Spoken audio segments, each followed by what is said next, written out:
मोहतरम उस्ताद इकराम अस्सलाम वालेकुम। मैं हूँ मोहसिना मुख्तार स्नोमैन पब्लिशर्स की जानिब से, और आज की इस वीडियो में हम बात करेंगे सफ़ा नंबर 40 की, जो कि नॉलेज विद उर्दू सीरीज़ में मौजूद है और ये नर्सरी के लिए तरतीब दी गई है। ये देखिए, यह है सफ़ा नंबर 40। यहाँ 4 आइकन्स बने हैं, सुनना, बोलना, पढ़ना और निशान लगाएं। यानी यहाँ हमें जो सरगर्मी करवानी है वो निशान लगाने की करवानी है। साथ साथ कहानी का QR कोड मौजूद है। आप कहानी को स्कैन कीजिए और बच्चों को कहानी सुनवाइए।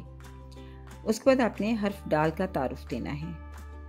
आप बच्चों को बताइए कि ये डाल है, डाल डाल डाल। बच्चों को वजाहत से बताइए कि डाल की भी छोटी शक्ल नहीं होती और इसका नाम है डाल। इसकी आवाज़ है ड।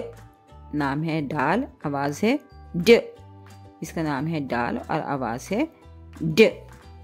उसके बाद बच्चों से कहिए कि वो हर्फ की आवाज़ को दोहराएं और आप बोर्ड पर लिख के फ्लैश कार्ड दिखा के यकीन कीजिए और साथ साथ बच्चों की हौसला अफजाई कीजिए कि वो डाल को पहचान सकें। उसके बाद उसके ज़ख़ीरे अल्फाज का तारुफ देना है। तो बच्चों को बताइए कि ये डोल है, डोल डोल। ये डब्बा है, डब्बा डब्बा। ये डंडा है, डंडा डंडा। और ये डॉक्टर है, डॉक्टर डॉक्टर। और बच्चों को फिर याद करवाइए कि इस कहानी में भी ये तमाम अल्फाज मौजूद थे। कहानी को भी याद कराएं। बच्चों से कहानी पूछिए कि क्या उनको याद है और रीड अ स्टोरी की एक्टिविटी कीजिए। उसके बाद फिर बच्चों को बताइए कि डोल, डब्बा, डंडा और डॉक्टर, इन सब की इब्तिदाई आवाज़ है ड। ड डोल, ड डोल, ड डोल। ड डब्बा, ड डब्बा, ड डब्बा। ड डंडा, ड डंडा, ड डंडा। ड डॉक्टर, ड डॉक्टर, ड डॉक्टर।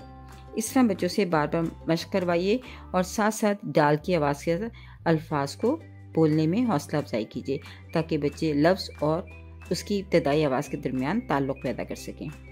उसके बाद हम बच्चों को साइड रीडिंग करवाएंगे, यानी हम अल्फाज के फ्लैश कार्ड सिखाएंगे। डंडा, डब्बा, डोल और डॉक्टर।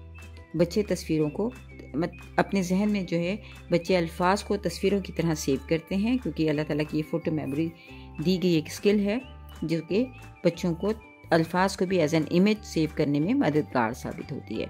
सो बच्चों को डंडा, डब्बा, डोल और डॉक्टर के फ्लैश कार्ड दिखाएं, उनको पहचान करवाएं और फिर फ्लैश कार्ड को शफल करके पूछिए कि ये क्या है, या डब्बा कहाँ है, डोल कहाँ है। इस तरह आप यकीन कीजिए और अपने बच्चों के साथ उनकी असेसमेंट कीजिए कि बच्चे अल्फाज को पहचान गए हैं। फिर बच्चों को बताइए कि अल्फाज जो हैं वो हरूफ की मदद से बनते हैं। तो डंडा में डाल, नून, डाल और अलिफ है। डब्बा में डाल और बे 2 दफ़ा आ गया है और फिर अलिफ है। डोल में डाल, वाव, लाम है और डॉक्टर में डाल, अलिफ, काफ, टे और रे है। इस तरह इन हरूफ की मदद से ये अल्फाज बने हैं और अल्फाज जो हैं वो हरूफ की मदद से बनते हैं।